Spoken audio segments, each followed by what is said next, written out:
Hey everyone, and welcome to the first episode of the Critical Mass Public Education panel series. I'm Dillon, joined by my gorgeous co-host Tara Kiprik, and we're incredibly glad that you're joining us for our opening conversation in this new series. The series is created to bring real grounded dialogue about the healing space into the public space. So today's topic is codependency in healing relationships, specifically what the public needs to know. So we're going to be exploring what happens when clients become overly dependent on their practitioners or modalities, and when healing relationships shift from support into over-reliance. This is something many of us have witnessed or experienced for ourselves, whether as practitioners or as clients for ourselves. So we're joined by three amazing panelists today. Each is going to be offering a unique lens on the specific dynamic. First, we have Mila Lyons Price, who works whose work centers on system regulation, self-reclamation, and sacred self-love. She's known as the holistic weaver. She holds space for others to reweave their lives, one breath, one movement, and one moment of truth at a time. Next, we have Leonie Moritz, a certified traditional astrologer, tarot reader, and life coach, and a crystal consultant. Leonie has a background in psychology and brings a strong foundation in Jungian studies through her training at the Center for Applied Jungian Studies. Her practice, Zodiac Tarot, blends her astrology, dream analysis, and tarot to support client empowerment and spiritual wellness. And finally, we're joined by Dr. Ali Harp, who is a network spinal practitioner who works to help the body access and liberate energy stored through stress and trauma. Her approach allows the nervous system to recognize and help the body return to its natural optimal design. I'm very excited to have the three of you joining us today. I'm really excited about this topic. So let's dive straight in, and let's first talk about how we would define codependency in a healing space, and why is this topic so important right now? Ali, let's start with you. Yeah, so being a chiropractor, I think I already have a bad rap of people thinking like, oh, I went to see this chiropractor and now I have to go back they're telling me, to be able to live my life, I have to go back every single week.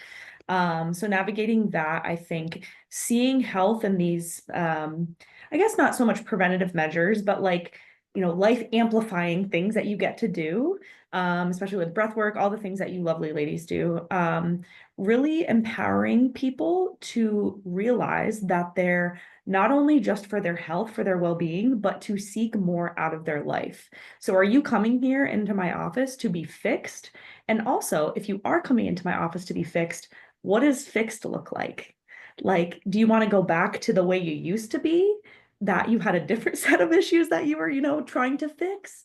Or do you want to enter into your true purpose while you're really here? Because I can help be a sage and a vessel for you and guide you on that journey. But I think that's where things get difficult, because we've just lived in a society now with this medical based model where people go a place with a problem and they get a quote unquote fix.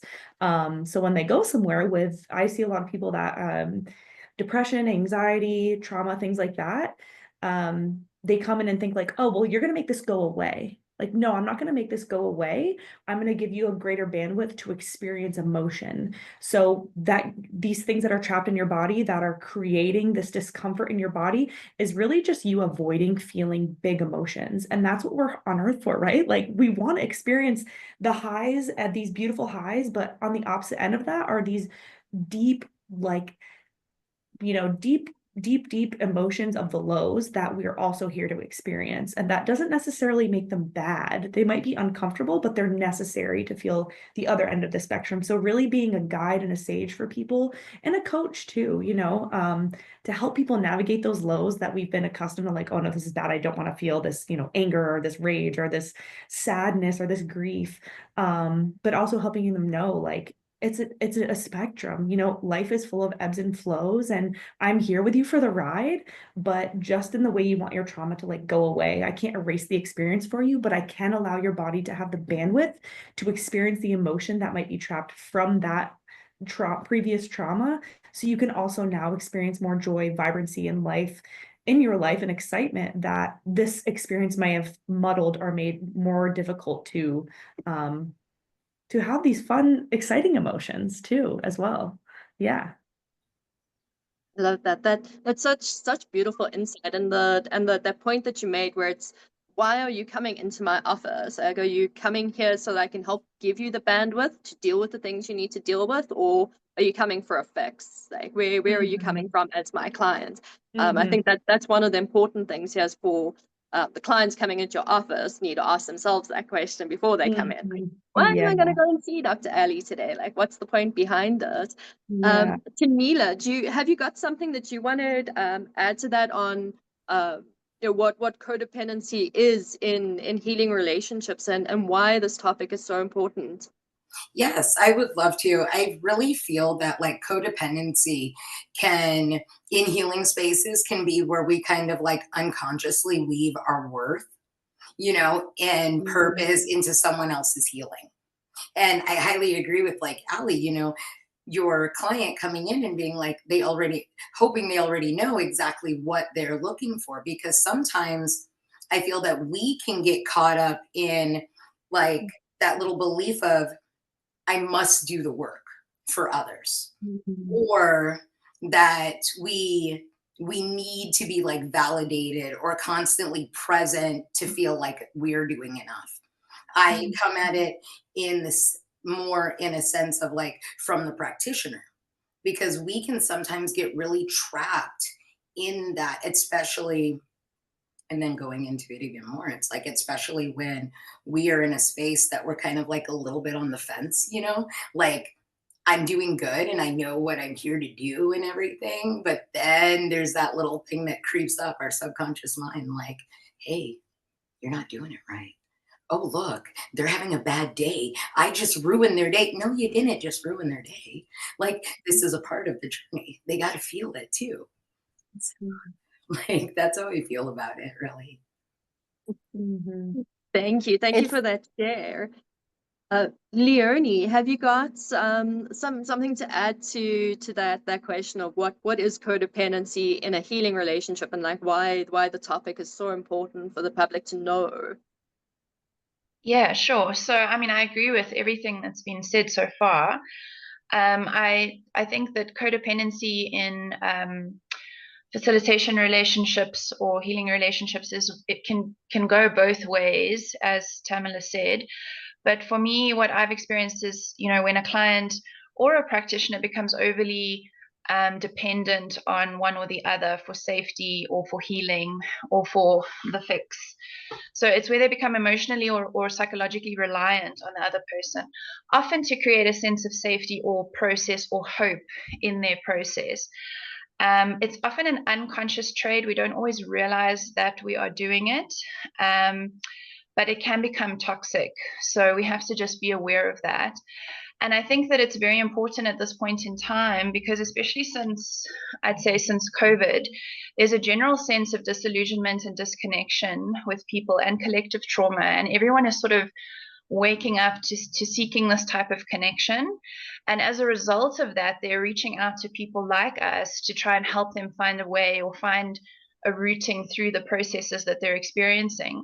And that's a really beautiful thing. But at the same time, if it becomes overly reliant on one or the other, the practitioner or the client, then we're not really doing the transmutation of the full healing process. So we have to be very conscious about where we are as practitioners and where we are in terms of the client's healing, because we can't be taking responsibility for them to be getting better or making progress. That's their job, and our job is to be a guide. As everybody has said, I'm not here to fix you, and actually I can't fix you. It's you who already knows how to fix yourself. I'm here to walk next to you, to uplift you through this process while you do the work. So I think that's something that's coming into light these days. People are realizing there's more work to be done, and that holistic offers a lot more than has been previously recognized. And yeah, I think it's a great topic to be discussing. It's important. I have to say, this is bringing up, I feel like I have so many questions like to dig deeper with everyone. But I want to also ask, well, oh gosh, I don't even know where to begin. I want to also ask, so yes, people can become dependent on the practitioners dependent on the clients. Does anyone have any experience where they've even found their clients or the practitioners becoming dependent on the modality or the tools that they even work with? Yeah. Yeah. Yeah. Yeah, absolutely.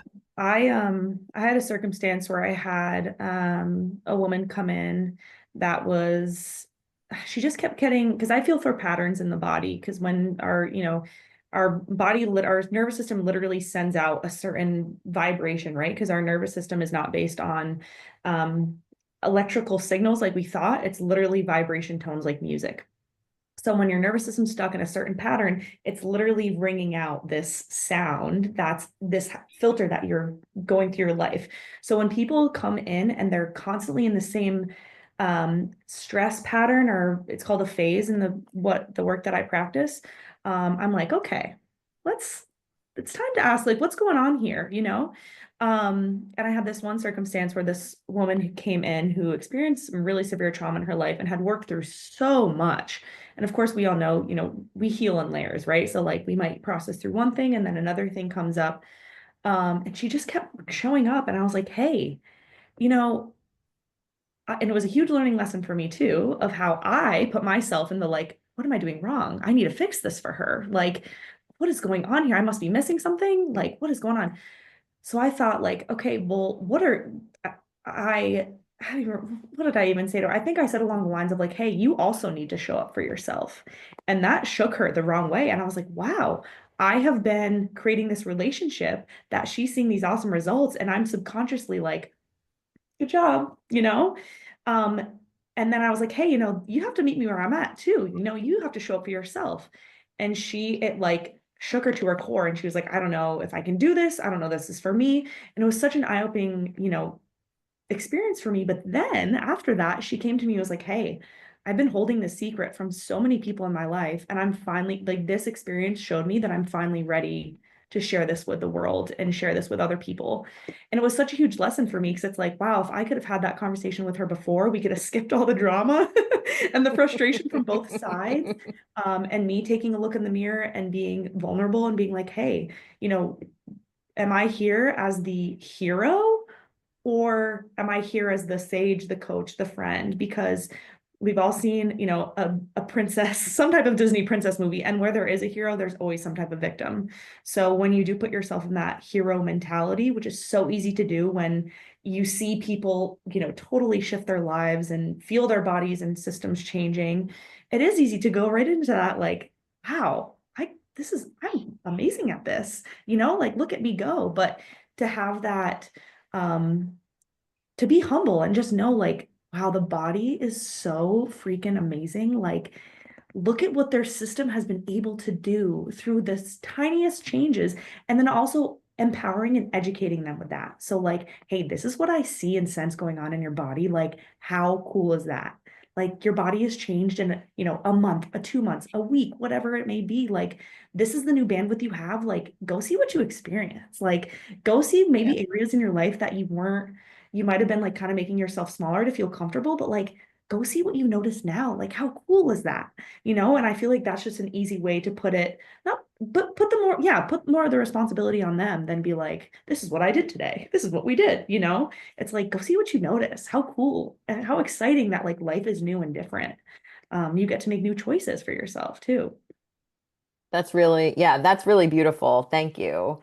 And Yeah. I'm actually curious, I don't want to call anybody out, but Leonie, I'm curious because I feel like I have had a lot of experiences, not necessarily with clients because I don't practice what you do, but I'm wondering, like, have you ever found clients that are either over reliant on the cards or even the sign, I mean, I feel like we've all heard of, you can be an evolved Libra or an unevolved, you know, and it's like, I feel like a lot of times people can get trapped in this, well, I am this way because, and so I'm just curious as to what your experience is like also. Sure, no, absolutely. So with tarot and with astrology, there is that predictive element. And so, and also there's this sort of misconception or stigma of a sort of fated modality to it as well. So I've had people that come and ask the same question, you know, over and over and over, and they just don't want to accept the answer. And then eventually I have to be tough and say, listen, the cards are saying, or the planets are saying, you know, it's still the same. You have to leave it a little while and integrate and see what comes up before you can ask the questions again, that sort of thing. And I've had people become incredibly reliant on me as an astrologer or as a predictor of some sort for them, or even as a coach, because they want me to give them good news. And sometimes there's wonderful news and sometimes there isn't. And it would be disingenuous of me to give them false hope. So that's been, work for me as a practitioner, is to actually hold those boundaries quite firm, where I'm still giving the truth and being honest with the readings and the results that I'm getting, but also holding space for the person and trying to coach them into a space where there may be movement for progress, and it's probably not in the direction that they were trying to go. And it's not for me to judge that per se, but the planets are saying, or the energies are flowing this way, or the cards are suggesting this work needs to be done.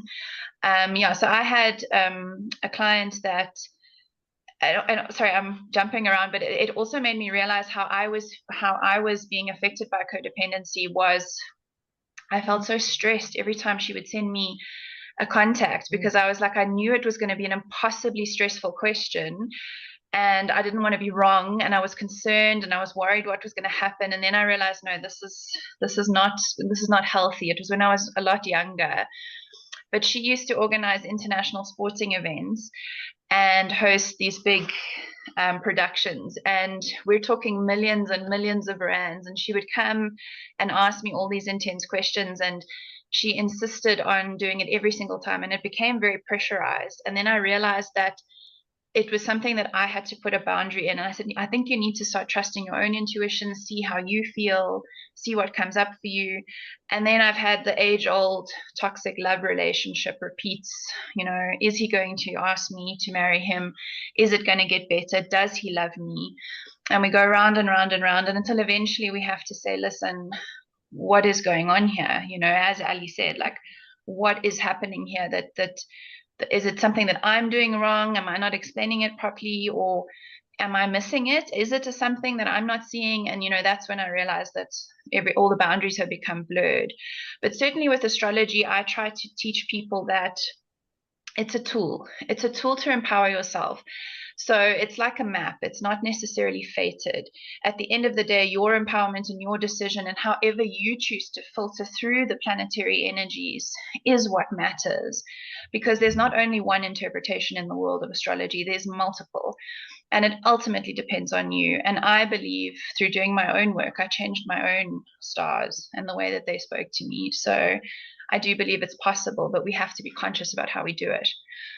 So yeah, it can be stressful, and having people come over and over and over without doing the work or doing the integration can be a problem. It also sounds like there is so much emotion in everything that we do, right? And I think in a way that can almost become like I don't want to say addictive, but you know, you start to crave, right?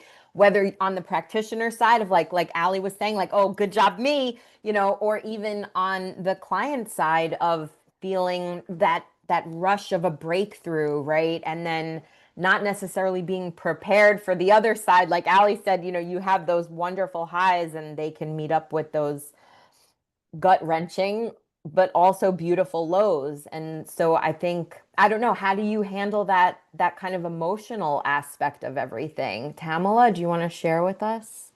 For me, I remember one of my very first clients, she would call me all hours of the day. And a part of me was like, the hero, like Ali was saying, like, good job, me, I solved your problem. But then it got to a place where I found myself stepping into the not so, how would you say, not so kind healer. You know what I mean? Where you start getting the resentment. So then I remember stepping back and just finally sitting with myself, because she would call me and she'd be like, hey, can you pull cards for me? Hey, what do you think of this? Hey, I have this pain. Hey, what about this? And I'm like, wait a minute. Didn't I just talk to you like 20 minutes ago? What's going on? And so finally I got to a space, and instead of, you know, firing her as a client, I finally one day was like, hey, let's have that conversation. And I didn't want her to feel shame, because that's one thing, that's the last thing I want anyone to feel. And so we actually had a really good conversation. I said, you know, the power's within you.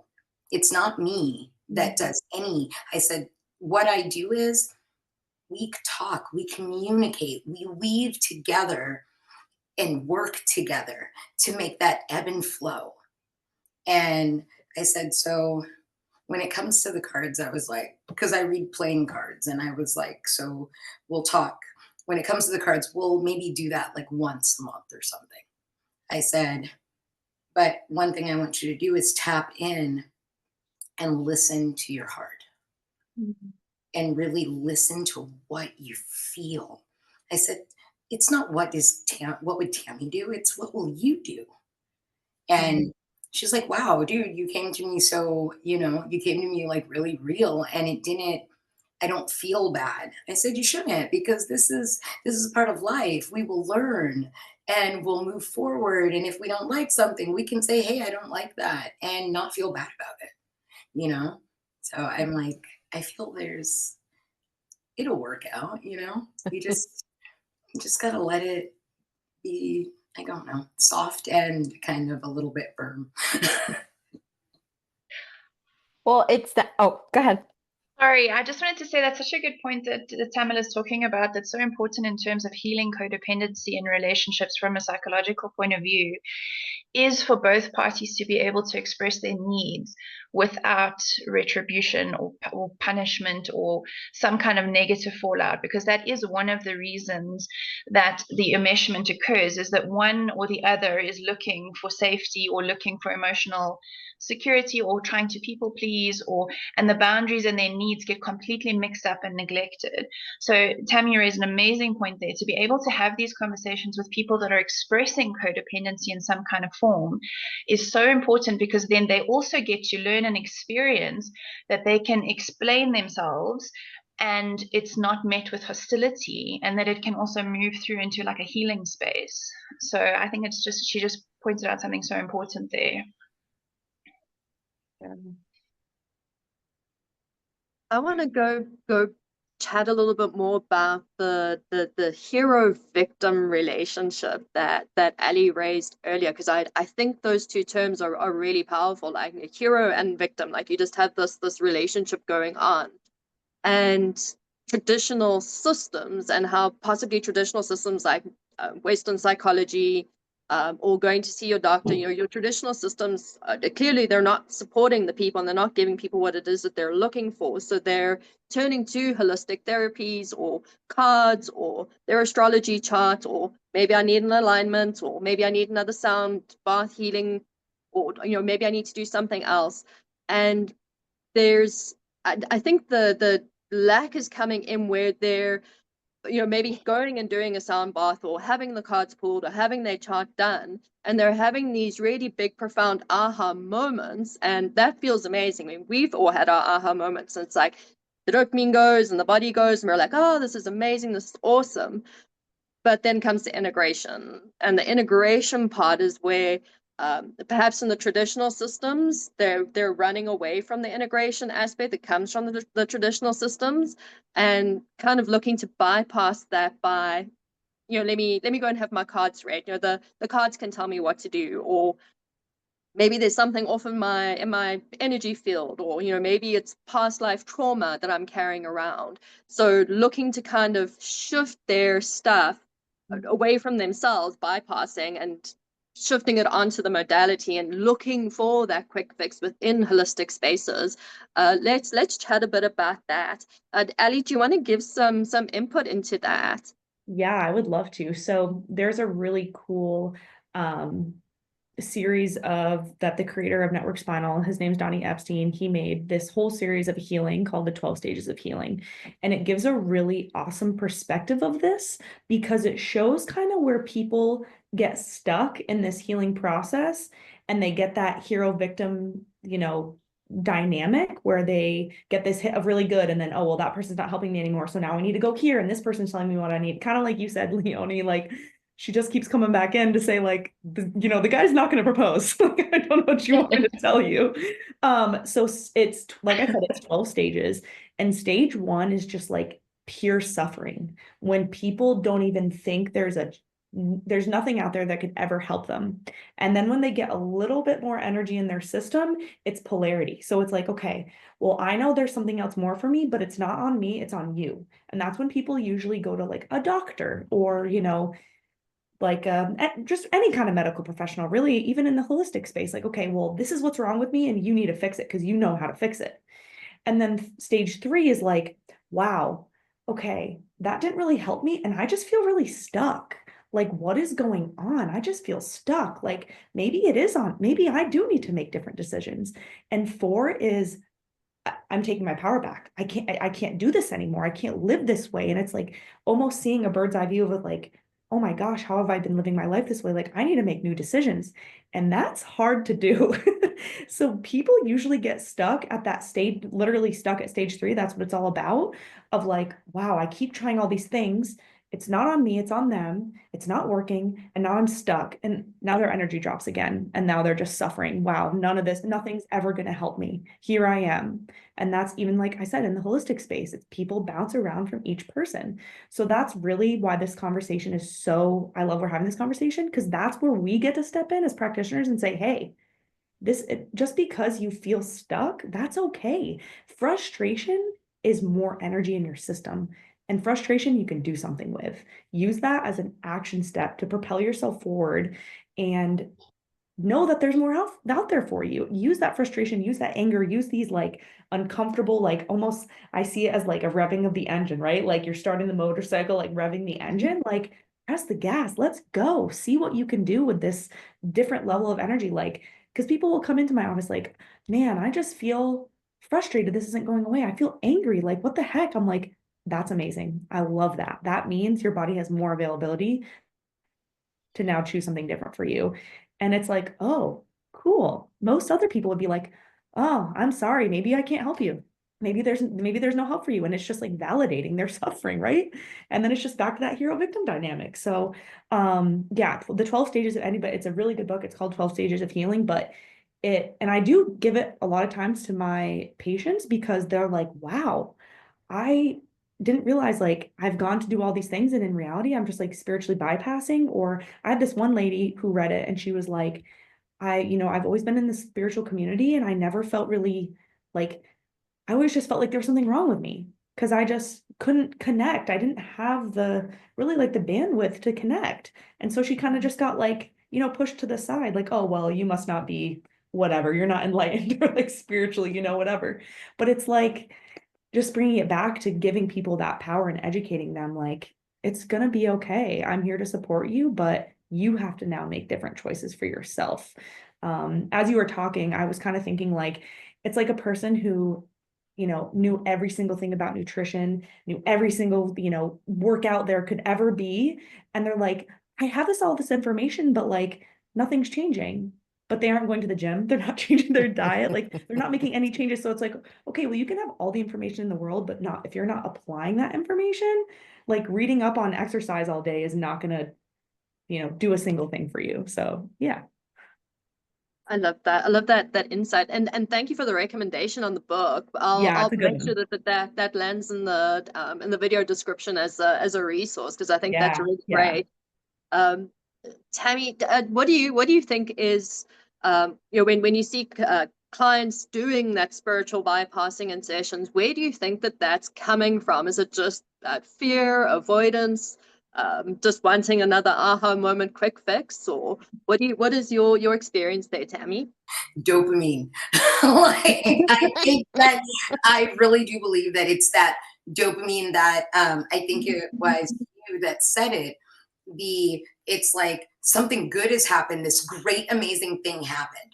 And this practitioner, so we'll say Tara read my cards and Tara told me something amazing. And the dopamine was like, whoa, that's it. But then I go back to her and then she tells me something different. Oh my, you know what? I can't go to her anymore. I need to go check out Leonie. And Leonie tells me something amazing. Dopamine hit. We get addicted to the dopamine hit, I feel, because it's feel good. It's that feel good thing. And I really feel that when you have someone that I call it practitioner hopping, you know, that because that good feeling, it feels, you know, it does feel so good. But Ali is so correct that we do have to take that moment to step back and really, okay, so today I'm not feeling that great, but then stepping into it and feeling out in your body. Like, where do you feel this feeling? Now let's go into when you think about that one thing. So I'll use my dog as an example. My dog has eaten my shoe. And this is very, very silly, but like your dog eats your shoe and now like my whole day is ruined. You know what I mean? And now because my whole day is ruined, I've gotten this, and then I start manifesting this and this and this. I said my day was ruined. I walk out the door and I trip over a flower pot.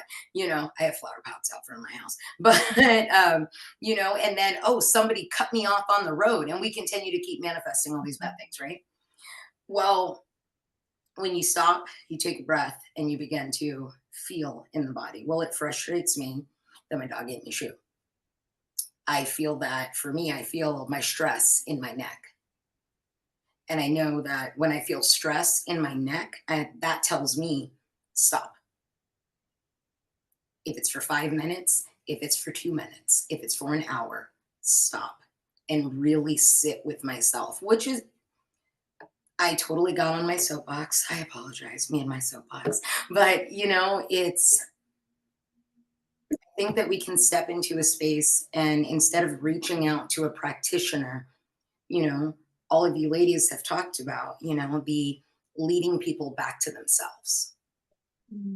And by leading people back to themselves, it's different, you know. You've taught someone now how to really work with their bodies. So sorry guys, I love that so much. I love the straight response. It's dopamine, like that is what everyone is after. And it is. I mean, dopamine is a natural chemical in the body. It's very addicting. It's one of the feel-good chemicals you want to keep replicating. And I want to chat a bit about the patterns that come up in sessions with different clients where we can start to maybe note these things of, you know, either the hero victim relationship going on, or, you know, the client keeps coming back with the same thing and you're 6 months in on working with them. You know, it's where is that line of you know, the client is just not taking ownership, they're not integrating, they're not doing the work. And where is it that we're still just walking the journey with them? Where do we find those, the patterns starting to come in? Leonie, do you want to give a bit of insight into that one? Yeah.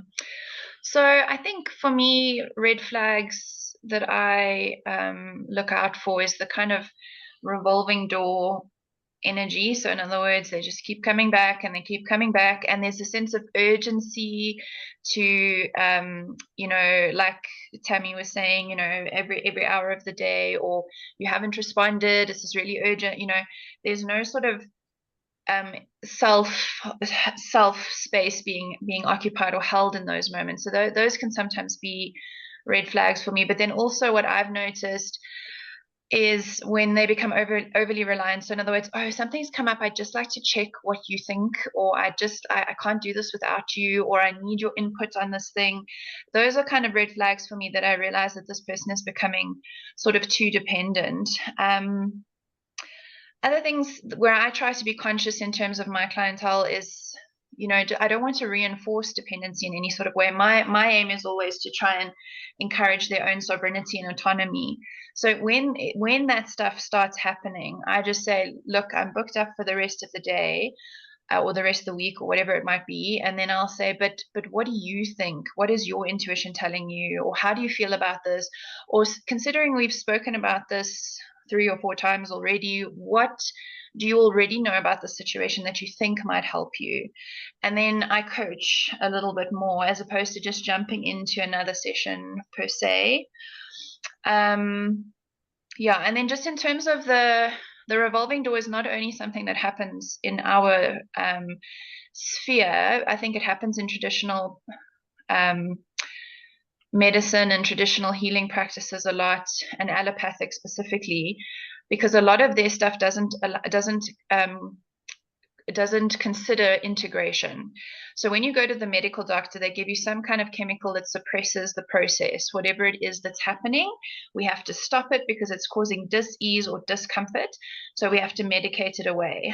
I'm not necessarily completely anti-medication and stuff. I think there's a place for everybody and everything, but the suppression situation doesn't always work. And then they keep coming and they keep getting the same stuff. So then they arrive at our door because I've tried the traditional route or the correct route. Now I'm going to try something off the beaten path.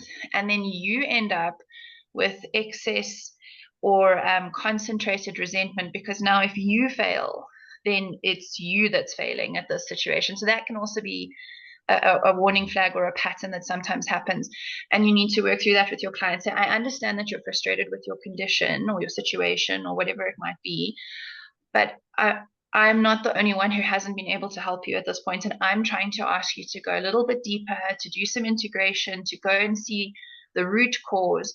So working with us or working with people like me might be more challenging and less gratifying initially, because it's harder. It's harder to take responsibility for ourselves. It's harder to ask ourselves for radical self-care.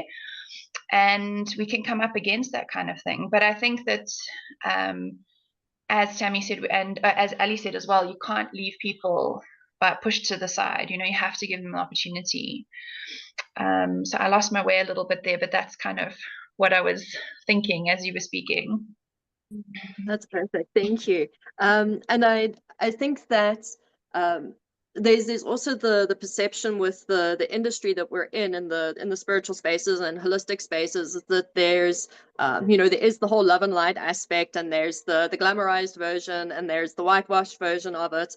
And I think people are chasing a misconception of what actually happens in a lot of these sessions, that there is no work. I get to lie on the table, and all my energy fields gets to be fiddled with and realigned for me, or I'll go and have a Reiki session and my Reiki practitioner will put me back together and fix me. So they're chasing the misconception of what the space actually looks like. Whereas we as practitioners, where can we take a little bit more responsibility in educating our clients, especially new clients that are coming to see us, to maybe prevent, like Leonie, you said, the revolving door as a red flag, to try and prevent that right up in the beginning. Do we need to have these conversations more? Do we need to adjust our marketing? Like, where do we think the downfall is coming in on this? Tammy, do you wanna jump in on that one? I like to have that discovery call. So like in the discovery call, I have a few questions. I always make sure, hey, I let the person know the night before or a couple days before, hey, if you have any questions, please feel free to ask. I'm so open. And I make sure in the questionnaire of like, hey, tell me how do you prefer to be taught or instructed, or how do you prefer things to come with you? And I like to open up that window or door for dialect, because some people will show you in the beginning that they're in that space of, like Leonie said, the revolving door. You'll hear it in their words, you'll feel it in their body language, you'll feel it in their energy.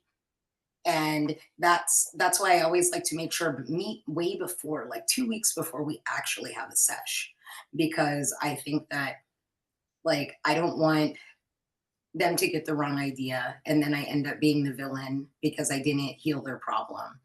And then Yeah. sometimes we get bitter and I tell people, well, just call me Ursula. I'm going to be the villain in somebody's story. But, like, that's truly how I feel, when it comes to that. I agree so much with what you said. I'm just listening to you, and I think that's so important. It's like it's managing expectations. I think in the beginning is very important, and getting a feel of each other's energy and what the collective energy might be going forward. And the thing about healing, especially if you're doing it from like a holistic point of view, is it's about creating autonomy in oneself. We're not outsourcing the healing here. By coming to me, it's not, I'm not doing it for you, you're doing it for yourself. So I think that we really need to encourage that expectation from the beginning, so like they know what they're kind of getting themselves into. So exactly, I agree 100% with what she said. Mm-hmm. So are there... Yeah, go for it. No, go ahead. I was going to see if Ali had anything to add to that. No, you guys really covered it. I think, setting expectations right from the start is great, because then it's like, hey, we had this conversation before, like, where you can bring it back up. It's not like, oh, by the way, like, in the middle of their, if they're going through like a dark night of the soul, like, like, well, hey, I'm not here to fix, I'm not here to do this for you, by the way, like, just having those expectations right from the start. And I always say that to people too, like, hey, I know most chiropractors or most whatever, you might be coming in to have a quick fix or get fixed. Like, I want you to know I'm here to set you up with the tools. I'm here to be a guide. But also this requires changes from you because we'll go over their goals too. Like, if these are your goals, doing what you're doing now is going to require something different. This is where you want to be. I even have a question in my paperwork saying, like, if you were the most aligned, everything was great, your life was like a dream, if physically, spiritually, emotionally, financially, like, what would that look like? So then it's like, okay, well, this is what is possible for you. So, like, what are you willing to do to get there, And obviously things are, and I'm sure even you guys can relate to this too. Most people don't come in because it's about something small. Like, it's usually something bigger than just the issue they come in with, right? So really getting to the root of that, and then having that conversation of like, okay, well, what is this going to require from you too? Like, this is what I'm here to show up to do. Like, I have an objective for you, but like, what are you also willing to do?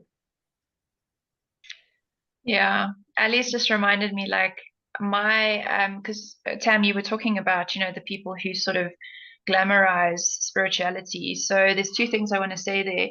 The clients who end up with me, because I am a shadow worker, I believe in the yin yang of healing and spiritual enlightenment. There has to be wholeness. That's my approach.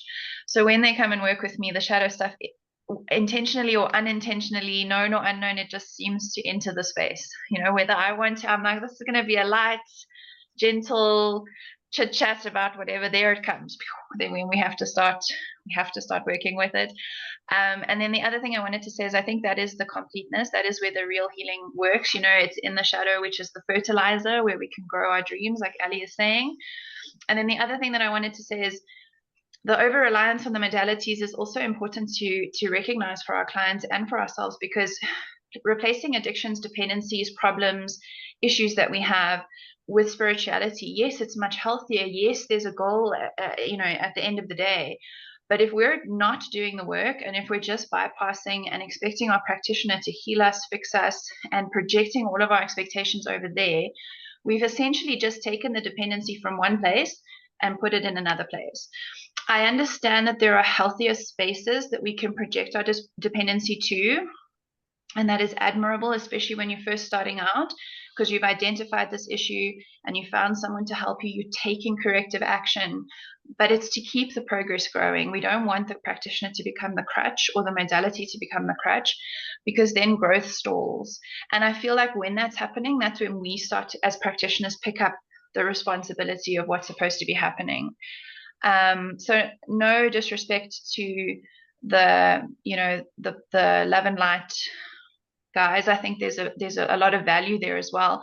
But I think when you do the whole process, that's really where things can shift and grow. And like Ali was saying, it's not that you're stuck, it's that you're experiencing a new form of being. And sometimes you need to be submerged, so that you can resprout, and to really recognize that every stage is valuable. Yeah. And also I've noticed too, like asking people open-ended questions.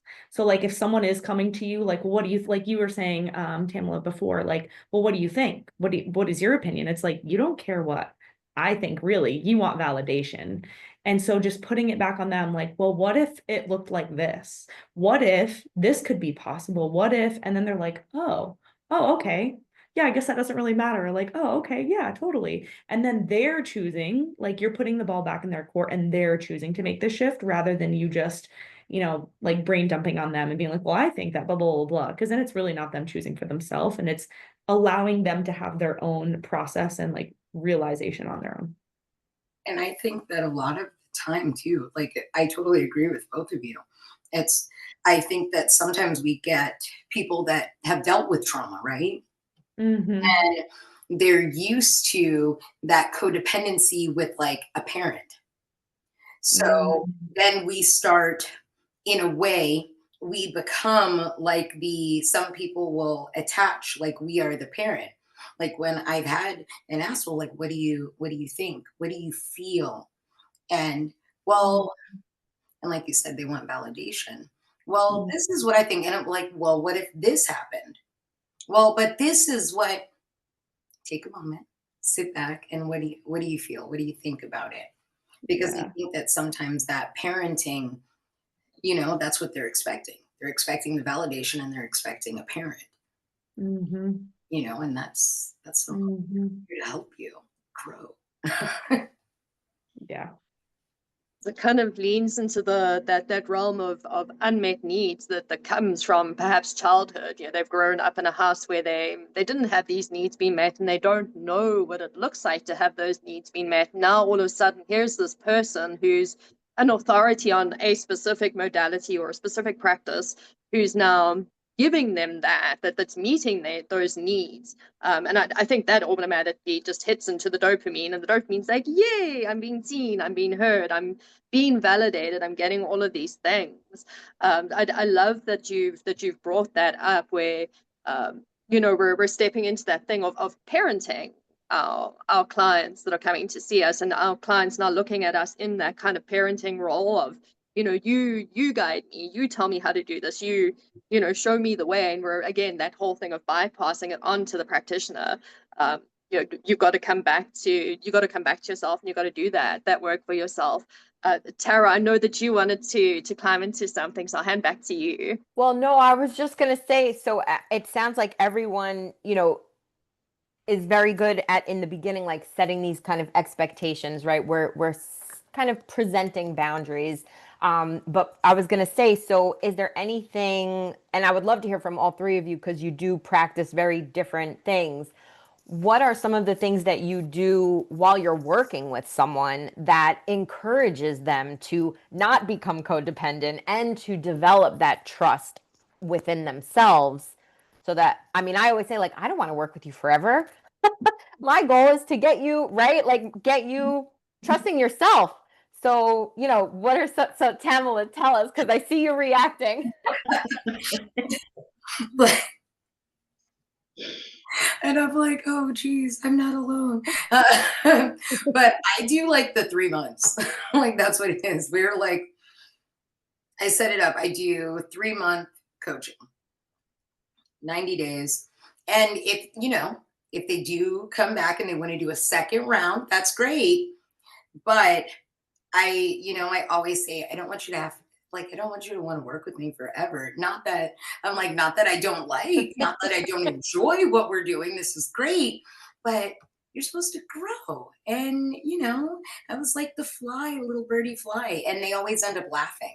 So I'm like, okay, cool. I don't sound like a jerk, but I also set it up too, where I have a playlist. It's 21 days of meditation. And it's 5-minute meditations every single day for 21 days. So I start out with that too. Like, someone signs up with me, the first thing they get, hey, you got the file in your email all ready, and start this day one. It doesn't matter when you do it. It's 5 minutes. Take that 5 minutes to yourself. And then as we go through the 3 months, they're developing and they're starting to go within, because they noticed after like the first week, we all know that. You remember when you first started and it was like the first week and you were like committed and doing the things, and it just felt good, but you started to connect with yourself. And maybe it's like a trick of like, hey, do this meditation, do these meditations, it'll make you feel better. But yeah, I always start with because then you put the ball in their court, like Ali said, I give you that, here's this, and you can make the choice not to do it. Like I had clients that didn't do it, but then we ended up in the space of like action without works is dead. Like you have to take inspired action. Like you want to change in your life, you want something to be different, you need to step up. Like it's uncomfortable, but it's time you get comfortable with being uncomfortable. Like nobody wants to be uncomfortable. It sucks, but we do it because, we want to feel better. We want to go up that ladder. Yeah, that's where the growth happens, right? In that uncomfortable space. Yeah. Awesome. Thank you. Thank you. Leonie, do you have any insights on kind of how you turn people to start to trust themselves? Totally. So just going on exactly what Tamala said at the end there, and what you just said, is that uncomfortable space. I call it the creative tension, creative tension between where I am and where I'm going. I think those spaces are so incredibly important. And so with my clients, I do a couple of things. I do in the coaching, when they're starting to come up with decent reflections and things like that, or they have an insight, I'm very conscious to try and say, yeah, but that you came up with that, not me, you did that. So like I try and really emphasize moments where they're having powerful insights of autonomy or sovereignty for themselves, and then I kind of encourage that self-trust muscle to work a little bit better. I also, if I'm noticing codependency come into the relationship and the work we're doing is valuable and there's progress happening, then I usually, depending on what comes up for me, I do collaboration. I call it's the stage, we've arrived at the stage of collaboration. So now I'm going to refer you to Tamala, because it sounds like you need a little bit of what she has, or Ali does somatic work with the body, and I could see your process is now moved into a physical space or a physical stage. Or I'll suggest, different modalities that have helped for me, like family constellations, chakra dance is another one that I do. So then I sort of move them into other things, so that it's that codependency that wants to attach, or that hero victim complex that kind of wants to project that I'm some sort of guru or some sort of something for them, can be sort of spread out amongst other magnificent things. And then I just do this reality check for myself every day in the mirror. I'm like, yes, the prediction came true. Yes, that happened. Yes, that was amazing. You're still a human being. Go take out the garbage. Just keep it real. Very true. But I love that little moments of celebrating when they do have those, and that can be really powerful, to, just like you said, hand it back over to them and celebrate those moments. Exactly. And the open-ended questions that everybody was talking about, what do you think about this? Or what's your insight? And I say, what would you like? Or how would you, what have we discussed already? What do you think what is coming up for you, Yeah. Mm-hmm. It's funny. I had a friend say once she was running like a tarot card reading group, and she said there's always 3 sides to every tarot reading. What I think, what the book thinks, and what the person thinks. And I always thought that was super interesting to kind of share the insights. Exactly. Awesome. I agree. Thank you. Ali, do you have anything to add? Yeah, Tamala, I love that. I give my people tools as well. And that's another insight. Like if you give people tools, like, look, this is going to amplify your experience in the office with me, like your goals, like it's really going to amplify it. And then if they come in and you're like, what'd you think? Like, did you notice anything? And they're like, oh yeah, I didn't do that. That's already a red flag that you're like, okay, you think I'm going to do it all for you. You think that's not really that important. So that's already like, setting the stage of having those conversations. There was something else I was going to say and it has lost my mind. Oh, I remember. Oftentimes too, because of how I feel things on the body, people are, sorry, I don't know if you guys can hear, they're doing work in the back. So there's like a drill and stuff. But people will ask me like, what are you feeling? Like, how do you feel that? And it's a really, another really cool opportunity of saying like, hey, I'm not special. I'm not like, a one in a, I mean, obviously I'm, there's only one Allie, but the gifts that I have to help you, you have those too. We all have them. You have just not taken the time and done the things to experience what your gifts are, but everybody has them. So let's use this as an opportunity to see like, just see what you know, again, see what you notice, putting, those open-ended questions like, what did you notice? I had a lady who, started like hearing different things and seeing different things and like having cool dreams. I'm like, sweet, it sounds like your gifts are starting to come to fruition because you're putting the energy into that. It's possible for you. Because going back to when people are in suffering, they can't even fathom what's possible for them. And that's another thing that I see usually, that question that I have in my questionnaire, there'll be nothing in it, because they can't even think about more for themselves. So that's when sometimes we do have to step in even more and just like not in the sense of intervening, but like hold that space even firmer for them and hold the energy of seeing that future for them. And that is a way too that I think we can not be the hero, but like support people in a way that we're not doing the work for them, right? Because whatever intention we're putting out there for them is what's going to happen for them. So also like when we have people come in like, gosh, this person again, like this is so annoying. Don't they know I can't just, do it for them? Like just instead of allowing yourself to shift that perspective and just seeing the future for them can make a huge difference as well.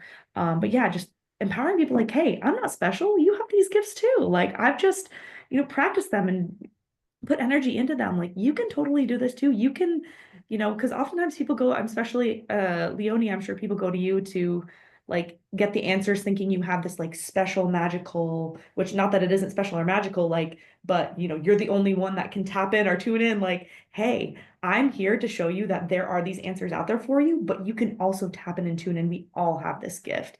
And then people are like, what? No, Like, 100%. yeah, seriously. No, you're absolutely right. And what I say to people is the reason they must trust themselves that they do actually know is that nobody comes to me when things are going well for themselves. They trust themselves then. It's when everything is going wrong or there's some drama, then they want to come to me. And I'm like, but you do know. You do actually know.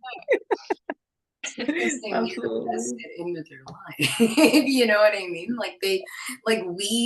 I think about like back when, I was in my stuff and everything, I'm like, well, that was the time that you went to someone when something was wrong. Like, that's why people go to doctors. Like, something's wrong. And they have this idea of like, you're going to fix it or whatnot, But then you realize, no, maybe if you like sat down instead of trying to push yourself too hard, it would have been a lot easier. Yeah. And I also like to ask people like, because there is beauty in suffering, like, telling people that too, like it's okay to be in that stage one of like feeling like nothing works. Let yourself feel that. Sometimes things really suck. You feel stuck. You feel like nothing's working. Nothing's going to happen for you, but allow that to like propel you forward too. Because I also joke with people like, if I had a pill that got rid of all the bad emotions you're ever going to feel, all the stress that you're ever going to feel, like you will find me on my own private island, like hanging out by the beach. But like, that's not what we're here for, right? We're here for community and to serve each other and to help us through this thing called life and this whole journey to, help us have strategies to experience the life and share the gifts that we are put here for. And just a note on what you're saying, Ali, it's so important because, in psychology, the unexpressed grief or the unexpressed shadow, whatever it might be, it holds so much psychic space in the brain and in the etheric body and in the self that so much of our libido, as in life-giving energy, libido is tied up in that instead of being free to express itself in our modern in our current living, and to propel us forward. So feeling those feelings and giving them their due, like really being in it and letting it process itself, and getting the understanding that you need and the insight that you need from it, can be so significant, because then the realizations are so deep, and then we can move forward. We realize we don't have to stay there. It's the resistance of those feelings, or the resistance of acknowledging the trauma or the experience. It takes so much more energy, that we have these inertia experiences and depressions and things like that result. And I don't say that lightly. I am fully aware of how difficult it is to do that actual process. 100% it's not going to be easy. And it can take many years. It can take a very long time. And maybe you never ever get fully through it. But the more you do it, just like you both said in different ways, the more you free up psychic energy, libido energy, to make your dreams come true and to propel yourself forward. It's the shittest part of healing, but it's so necessary. The feelings. Yeah. I think that's the scary part for a lot of clients, is the feelings, you know, and I think that's where they're hoping to do the spiritual bypassing thing, you know, like, you know, the sound bath. I don't have to feel my feelings. I can just lie there, and, you know, the balls are gonna, you know, sort my shit for me, you know, or the cards will tell me what to do, or, you know, my coach will give me all the answers, or give me the advice or the guidance. So that let's humanize ourselves a little bit. So we're practitioners, and we've spoken a lot about that hero victim relationship that we have.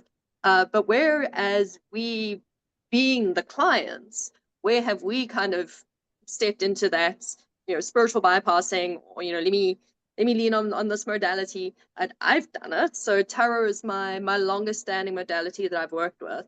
And by golly, over the years, have I not desperately grabbed for my set of cards in peak trauma, like distress moments, and be like, tell me what I need to do, because I don't know what to do. And like, I know better. Like, I know better now.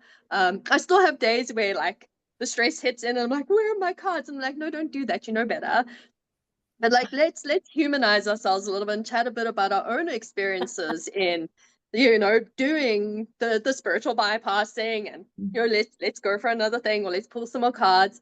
Like, let's chat about ourselves in being what we're talking about our clients doing. Tammy, I think you've got something to share there. Well, I looked over at Leonie, and she had her cards, and I was like, oh my goodness, nuh-uh. I'm like, they're sitting right. I just looked over. I'm like, I know there's Seer right here. And I'm like, dude, I'm like, to be so open. I remember back in the day and everything, like, I do cartomancy and oracle cards. So I remember in the very beginning, like, that's what I always did. Where's my playing cards? I know there's somewhere here. And, you know, like, the world is ending. I was kind of like Chicken Little, you know, we go through that moment, I call it Chicken Little, the victim moment, you know, the sky's falling. And so ask the card, Spirit, tell me what do I need to know? And then, you know, I remember when it wasn't the answer that I felt I needed. You know what I mean? Then I do it again. Spirit, what is the answer? You know, and then I finally got to that space. It's like, feel what you need to feel, dude. Just feel it. Like, you know, things are going to happen in life. It is your reaction to life doing the life thing. Like, it's your reaction. And so feel the feelings. But I grew up in a military home, and like, there's no crying in baseball. Like, there's no reason for you to be crying. Like, the world is great. But yeah, like, you know, when you step into a space where you really allow your emotions, you allow yourself to feel, like, that's something that was really hard for me. Like, once I really started feeling, it was like, the cards are just wrong. And then I went through that phase. I was in that phase, you know? So I'm like,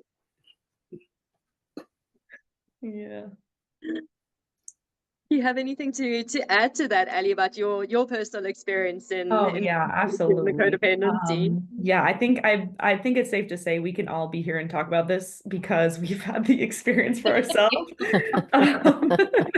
um, yeah, when you said the sound bath thing, I had a very big realization this year becoming a practitioner. I would go to every single sound bath in a 100 square mileage. Like every time I'd be like, gotta go, I gotta go, I gotta go.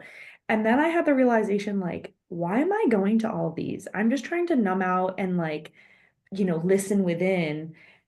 And listening within is great, but it was an avoidance to not feel the feels. And I'm like, here I am telling people every single day, like, well, have you felt, like, have you listened to your body? Like, what emotions do you need to process through? Like, ask your body how to process through them. Like, what do you need to do? Do you need to sob? Do you need whatever?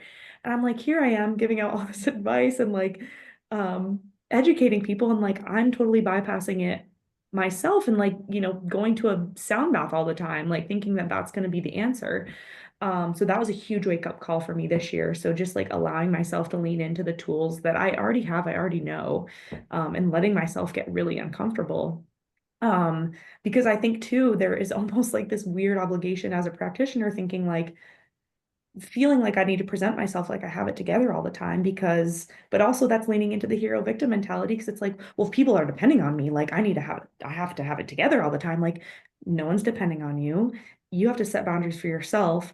And in order to serve at the best capacity possible, like you also have to be human and you have to take care of yourself and you have to implement these practices as well. But also what got me into this work was I hurt my back really bad. And I was very much in that suffering of like, nothing's going to help me. It's someone else's responsibility. Like, what is going on? And I had multiple people tell me, like, well, you can do this, but whatever, like, good luck.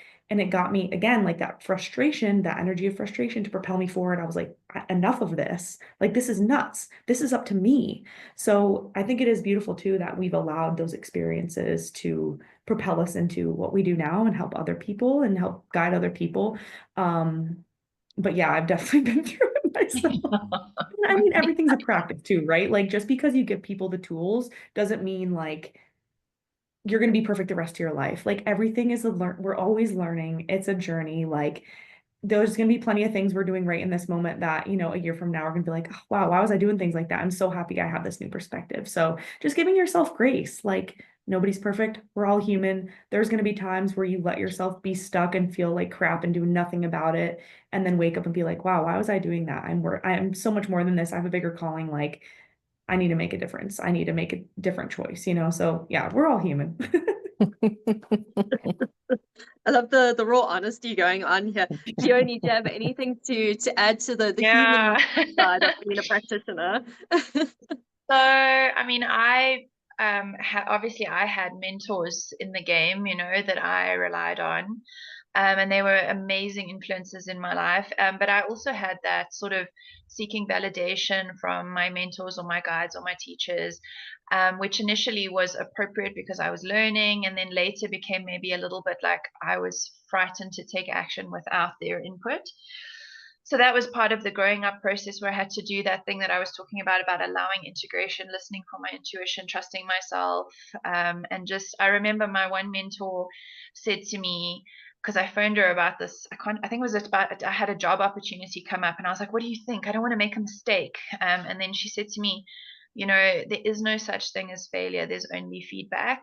And that has stayed with me ever since then, because I was like, you know what, that's what I use when I start panicking a little bit and I'm like, well, what should I do, or who should I ask, or should I look at the cards or check the chart, or then I'm just like, there's actually only feedback. So even if it's the wrong thing, I'm still going to take myself on that journey. I'm still going to be there. It's like you count yourself out of the situation, and so I just remind myself that I'm also part of it. But for me, the biggest example of codependency was when I started going to proper therapy. I had some things that difficulty in relationships and some really abusive, emotionally neglectful experiences in my love life. And so I started seeing a therapist, and it was the most powerful thing because it helped me identify so much of my shadow work, but I also became very reliant on that relationship. And then when I started consulting and feeling the pressure of my clients, and I had all this worry about projection and things like that, that was when I realized I actually have to study this further. So I took a break from consulting and I went and did my studies properly. And I learned these tools. I learned how to put boundaries for myself. I learned what's mine, what's theirs. I learned how to be more, obviously I had the benefit of a fantastic therapist. So she was constantly aware of what was happening in the dynamics and adjusted as such and taught me how to do that. But yeah, it's definitely something that you have to learn. And it's something that if you have any kind of codependency experiences that we have to be conscious of. It doesn't necessarily go away. We just become better at handling it. And just on what Ali said, I also hurt my back at 26. And it was really bad. I hurt my sciatic. I slipped a disc. It was hectic. And so many of the and I had actually stepped out of my spiritual life at that point. I was totally in the medicinal world. I was a scientist. I was not working spiritually at all. I said, I can't do this, and then my back happened. And so many of the doctors said I had to have surgery. And it was my physiotherapist who said, no, rubbish, you're young, we can fix this if you apply yourself, etc., etc. And so I did. But it was this voice in the doctor's office that was like, no, you can't do this. It reconnected me to my intuition in that moment. And I was just like, this is actually something I have to go back into. And when I was in the suffering of the pain, I thought, oh my God, no one's going to be able to help me. I was 9 months in with this nerve pain and it was just terrible. So I thought, you know what? If this is going to be my life and I'm going to have pain forever, let me study astrology because it's something I love, it's something I'm interested in, and let me give myself some joy. And little did I know that whatever it is now, 15 years later, I'd be an expert. It would be my business. I'd be pain-free, teaching people, sharing. Like it was that moment, of recognizing that I can do something for myself and listening to, thank God, an open-minded, holistic physiotherapist who was like, no, we can fix this. You can fix this, So yeah, therapy was my biggest wake-up call, I think, for codependency. Thank you for that. Yeah, thank you for that honesty. Because I think there's a lot of pedestaling that goes on with clients and their practitioners, where it's, you're the guru, you have all the answers, you're well trained, you've got all these years of experience. And I mean, we're all highly qualified practitioners. We don't dispute that. We've educated ourselves for a reason so that we can do the modalities properly. But that disconnect comes in where the clients start to put us on that pedestal and they're like, okay, well, you do have all the answers, you can fix this for me. And I think that disconnect is something that perhaps a lot of clients aren't aware of, that's actually happening for them. And how do we make our clients aware that disconnect, or that they're perhaps putting us on a pedestal, and how do we go about humanizing ourselves with our clients without losing their respect, or keeping a good solid boundary in that space? I think That's a good one. I was like, ooh, that's really good. It's a deep one. To be open, one thing that when I first started with my business, a lot of people would tell me, oh, wait, you can't be so open with people. Like you can't be real with people. And I'm, being someone with the background that I had, you know what I mean? I remember being in that space and the person told me that they had no idea about my personal experience. Like they'd never experienced what I had experienced. And I'm like, well, I don't think you're like bad at what you do. I think you're great at what you do, but I need someone that's experienced this so they can like understand in a way, you kind of need someone to understand. So I got a lot of flack for being too open, but people see me, and one thing that I get from people is, oh, wow, you're so like happy. You're so like excited. You're so love and light. And I'm like, yeah, I'm love. yeah, I'll light, but then I'll also, like, if I have to, I may hurt your feelings. And, like, I would rather be real. I want people to understand that, like, dude, I understand that I'm still a person. Just because, like, today is, like, it's awesome, today's going great, doesn't mean that tomorrow I may wake up and I may be in my feelings and stay in my pajamas all day long, sit in my bed with my dog, pick my husband up wearing the same clothes that I had on when he left in the morning. You know what I mean? Like, be real. Like, I would rather work with someone being real. And if someone, like I said earlier, if someone doesn't, if that's not their vibe, then maybe, like, that means I'm not their person. That's okay. I know like 4 or 5 other people that are maybe your people. So, like, don't worry. There's plenty of people that you can go to and, like, connect with. Leonie was saying that, like, I know this person and this person can, assist you in this sense, or I know Allie, she can help you with this. I know Tara, she can help you with this. You know what I mean? And I love that. Like, that's one thing that I've always done. Like, I know different practitioners just for that reason, because I'm not the end all be all. I'm only human. You know what I mean? Yeah, absolutely. I think it's a difficult question because I think, it's such a delicate space to navigate, because on the one hand, you don't want your client to feel ashamed of becoming, dependent or reliant, and you also don't want them to lose trust in you as a practitioner or someone who can, walk the path with them. So it is difficult territory to navigate, but I think for me, I just, always try and include them in the collaborative space as much as possible. So in other words, you're here, you have a say, this is up to you at the end of the day. It's not me doing this, it's you doing this. And then I do say, look, well, I don't know. I actually don't know. We might need to let a little bit of time pass, a little bit of integration to happen. Maybe the answer is not visible at this point because you haven't yet processed what needs to happen. And maybe we must just wait and see. And maybe we must, like, let's record your dreams for a little while, see what comes up, give them the tools, as everybody has said.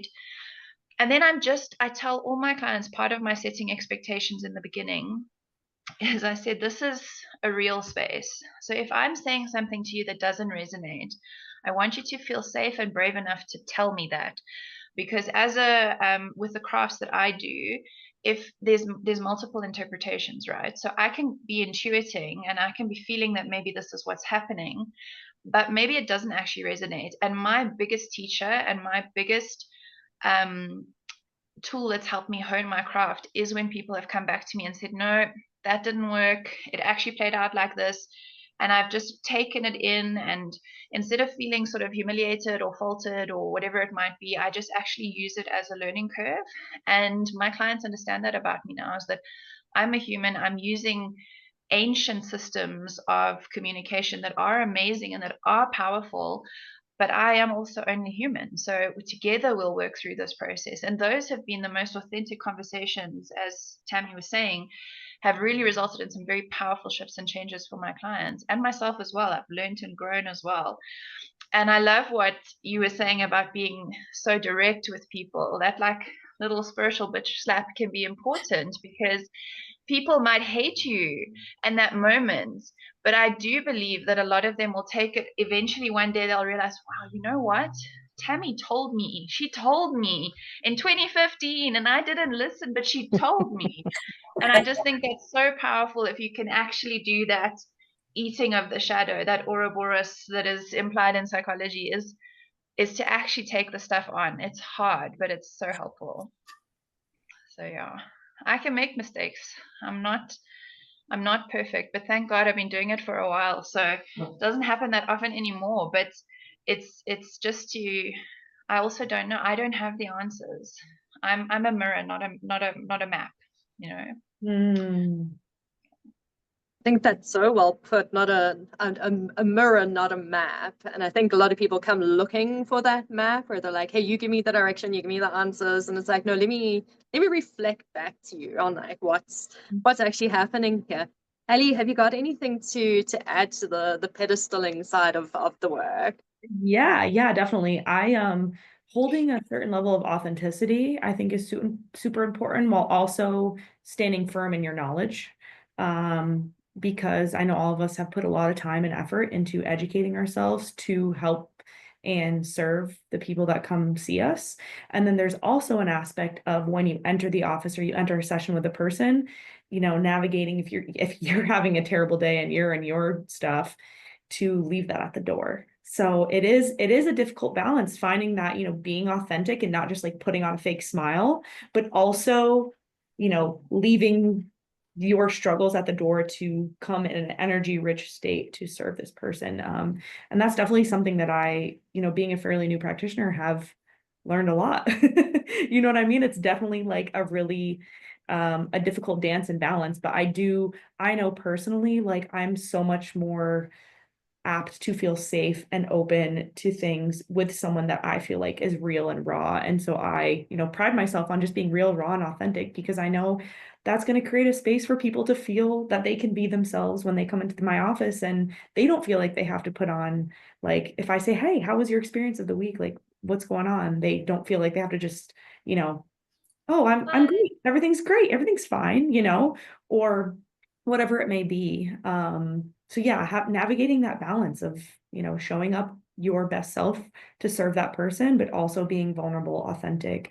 And I think moments of like Leonie, you sharing your story, my sharing a bit of my story, Tamla, it sounds like you have an incredible story that you've overcome too, but like breadcrumbing those things, like sharing your experiences with people, like, hey, I know this is really tough. Like, I've gone through something similar, or hey, I've gone through this too. And let me tell you, like, if I didn't have that experience, like, I wouldn't be where I am now. I'm so happy to be on this journey with you so you can see the other side of it. And oftentimes, like, you have to be broken open for that to be the place where the light shines through. So people really embracing that too. Because oftentimes, like, things happen to us and it's something beautiful happens on the other side, like Leonie, you with your back, me with my back. Like, if I didn't have that experience, who knows if I would have ever gone to chiropractic school and then, be where I am now. So it's like these things happen to us for a reason. And Leonie, like you, it did sound like a wake up call. For me, it was literally a spiritual bitch slap. Like you said, like, what are you doing? Wake up, like, wake up to your gifts. Like, you're so much more than this. So it's like an excitement, right? Like, life is giving you a wake up call because you've been blind to your true calling. So it is like, but yeah, I think definitely holding a level of authenticity is so important to show us, we're real people. And one of my mentors, Donnie Epstein, who created Network Spinal, he said one day, because he is also, a genius. He is not from this planet, the things that this man has developed and come up with. And so it's easy to put him on a pedestal too. Like, how does he know all this stuff? And he said one day that I will never forget this, it resonates with me so much, is the only difference between you and me is that I truly believe that we are one.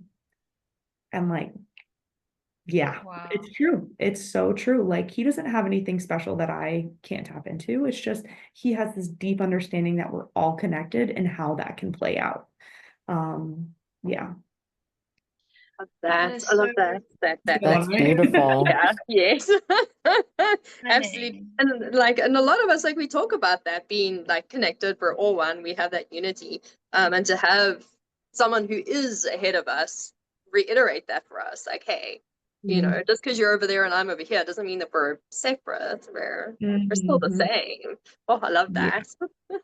And I really love that, because I think that's the cosmic thread that makes the kind of work that we do, which same magic, different delivery, right? Like, I just think it has that thread of wanting to be of service, and of it not being about us. It's actually about you, but then it benefits us so much. Like, I can have a terrible day or a migraine or be falling apart, but I know I've got a session with my client, or I know I've got a session with my class. And obviously, if I'm not in the position, then I'll say we need to postpone. But generally, I do exactly what Ali was saying, leave it at the door.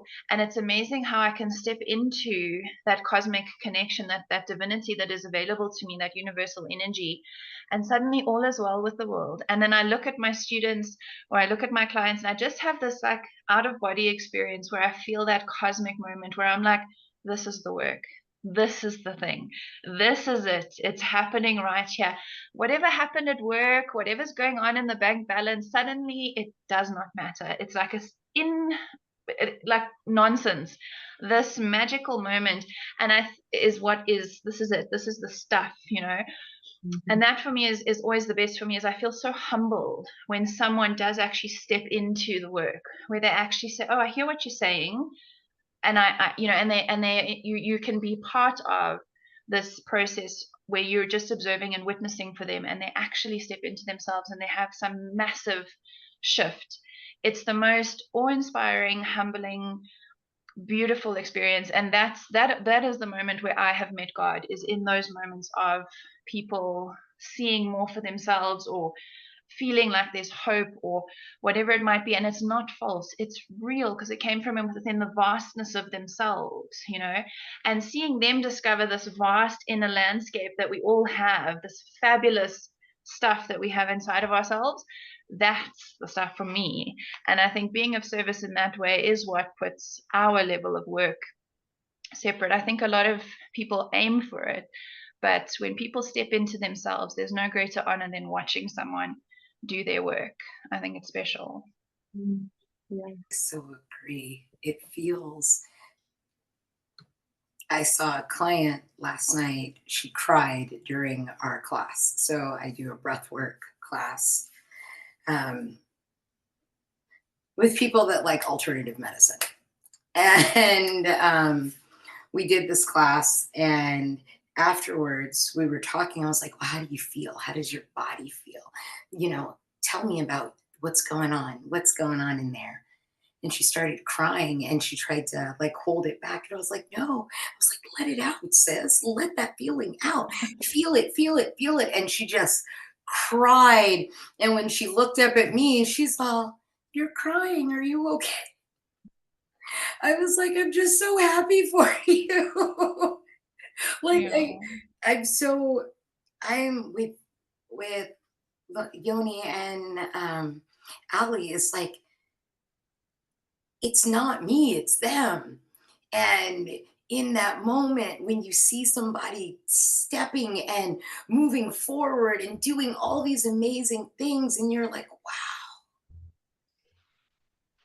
this is it. This is it. This is what life is about. You know, loving, being of service, feeling whatever you have to feel. So yeah, we got to deal with the shadow, because, like, you know, sometimes we got to shine some light on it, right?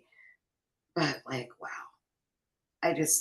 Sorry guys, I just remembered that moment, and I was like, man, that Beautiful. was a good one. Yeah, don't apologize. That's beautiful. Beautiful. So tell us, so this is such good feelings, right? So tell us more about what healthy relationships look like, right? So we've been talking so much about the codependent types, but let's shift into like, what do healthy give and take relationships look like?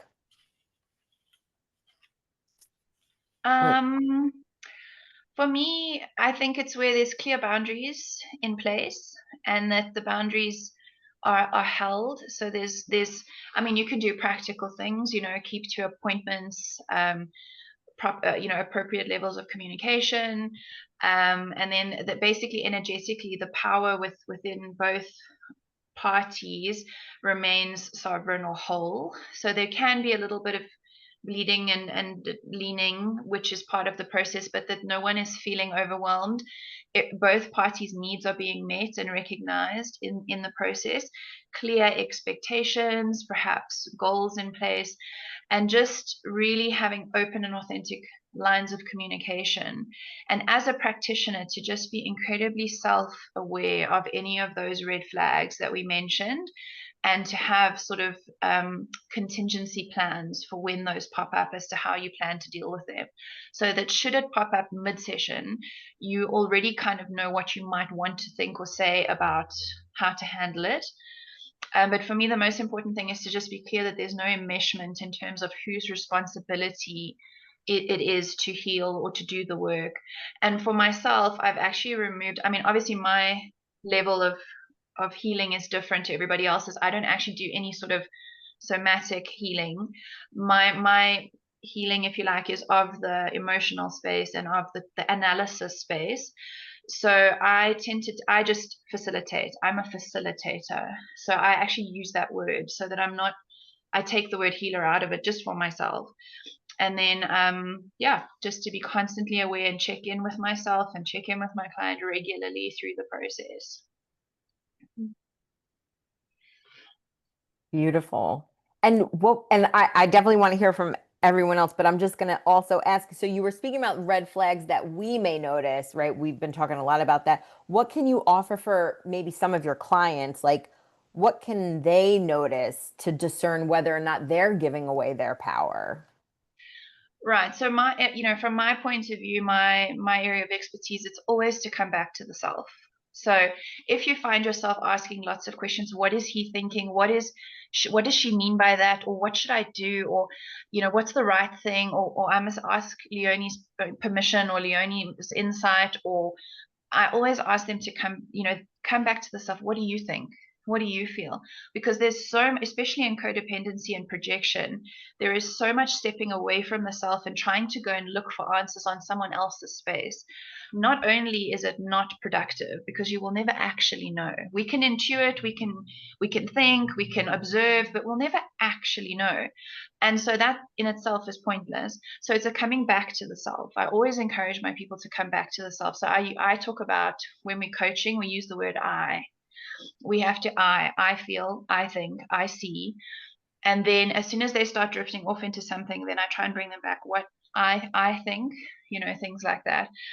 And then they also need to be realistic about their expectations in terms of when they're running with their fantasies, because a lot of the work that I do is to bring stuff into reality. So sifting through the mud allows the gold, but we're not doing pie in the sky stuff anymore. We're getting rid of Prince Charmings and fairy tale stuff. That's not helpful. It's not attainable. So, and it's not a limiting thing. It's we're looking for real actual gold within what we can do in ourselves.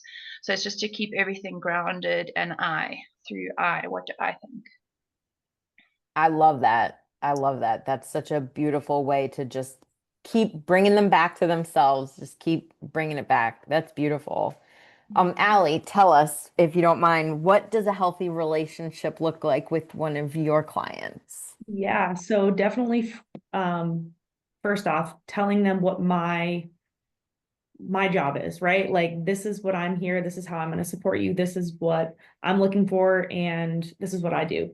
And then also holding myself to a certain standard, right? Like, not just like we expect, like you said, Leonie, like, we expect people to, show up for their appointments, do all these things, but also like holding ourselves to that same standard, holding ourselves to showing up to the office, ready to rock and roll and ready to support people, leaving our stuff at the door, making sure my objectives are met for that person to leave a better person. You know what I mean? But also I think not like gatekeeping information from people, because I think that can be like, when people do want to ask questions and do want to know stuff, having that balance of like, well, why is that important? You need to find that within yourself, whatever, but also like sharing information about what I feel on their body. Like, hey, this is what I felt today. Like, what did you notice? And then having that dialogue back and forth of not me just being like, well, what'd you notice? What do you think? You know what I mean? But also being like, this is what we did today. This is what we worked with. And this is how this could show up in your life. Like, I can't wait for you to come back and share your experience about today. And then it can just continue the conversation moving forward and not just like, okay, see you next week. Okay, cool. Yep. You feel better? Yep. Cool. See you next week. Or like, what was your experience? Did you listen to your body? Like, keeping it a back and forth dialogue, so having that happy balance of because I want to know all the stuff going on too, like I want to know their experience. I want to know all the fun, cool things, but I'm also knowing that they're coming into my office for my expertise and my knowledge. So sharing that with them and having that, like I said, yeah, having that back and forth dialogue, I think is huge. I do have objective measures in my office to show people, because different people resonate with different things, right? Like some people resonate with behavior. So like, are my behaviors, are my habits changing? Some people resonate with structure. Like, is my spine changing? Like, all I really care is like my posture improving.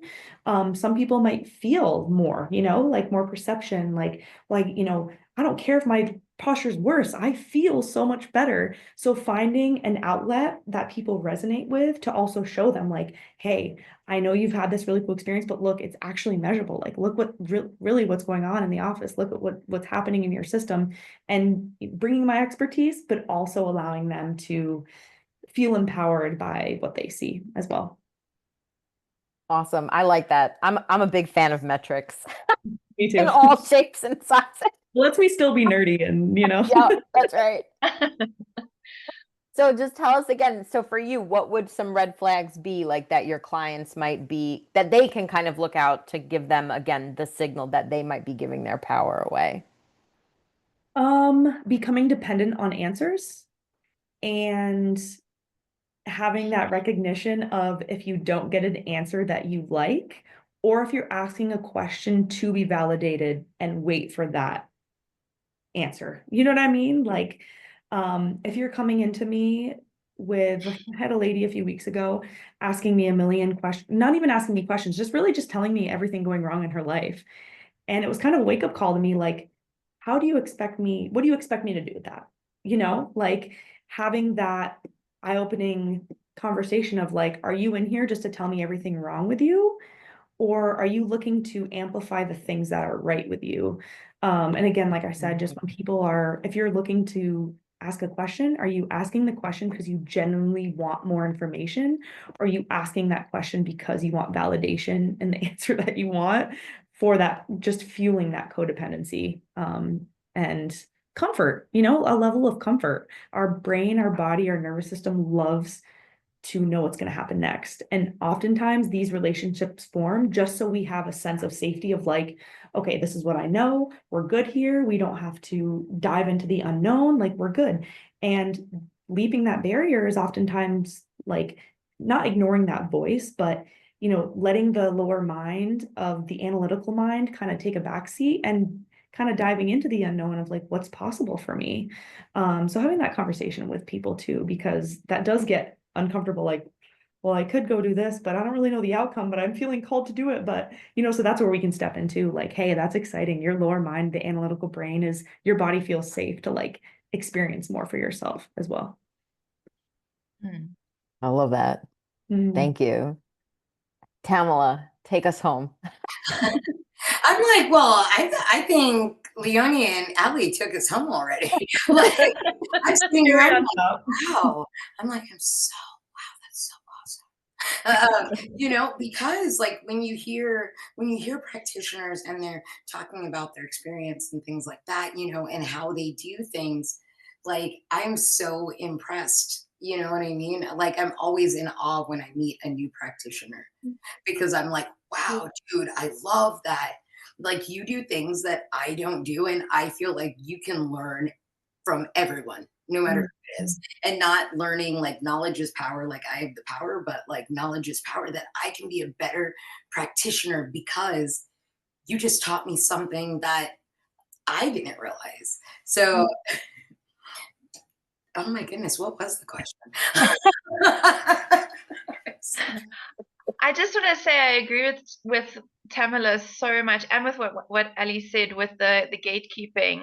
Like this, what Tammy is saying now is so important, that with the rise of feminine modalities and feminine healing and feminine empowerment, and it's not to the exclusion of masculine either. It's also the shadow work and stuff. There's just so much sharing and collaboration. There's no need for gatekeeping, and it is so uplifting. So back to Tammy, I just want to say that's such an important thing that she raised. It's so part of breaking codependency in the spiritual world and in the healing spaces, is to share and is to know that there's enough out there for everybody, and everybody teaches. We all learn from each other. We all experience different things. So sorry I interrupted, but I just had to validate you. That was amazing. Thank you. I think this is awesome. Like, it's an awesome experience. But yeah, what was the question again? I'm sorry. That's okay. No, it was just about healthy relationships with your clients and then red flags for them to kind of pay attention to if they're giving away their power. I feel like a healthy relationship with my clients looks like the open, like the flow. There's that flow of that you are safe. You are safe to experience. You're safe to transform. You're safe to any of the things.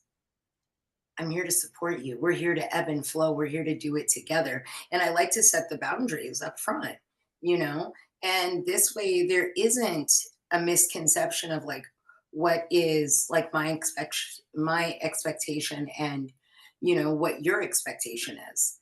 Like, you'll already know if I give you this list, like, oh yeah, Tammy would like me to try this out so I can dig deeper. And it's not because I give it because I know that for me it worked. It doesn't mean it's always going to work for everybody. But I think the red flag though is when a client feels like, what is your opinion? What would you do? Like, you can ask me what I think, but it's always going to come back to you. And it's always going to be a space of, you know, yes, how do you feel? But like, tell me what you're going through. What do you experience? What's the emotional attached to it? Tell me all of it. You know, and I want you to be able to feel like you can ask me. But that red flag is when you feel that you have to ask me for like my opinion in every aspect. Because I don't want to take your power. Like, I don't want to take your power. I want you to feel powerful, feel like I can do this. Because like we can. So many times we've given our power away. You know what I mean? In all of our lives, we've all at some point in time gave our power away. And I feel like when you work with a practitioner, when you are the practitioner, you know, that you're assisting people in the most best way.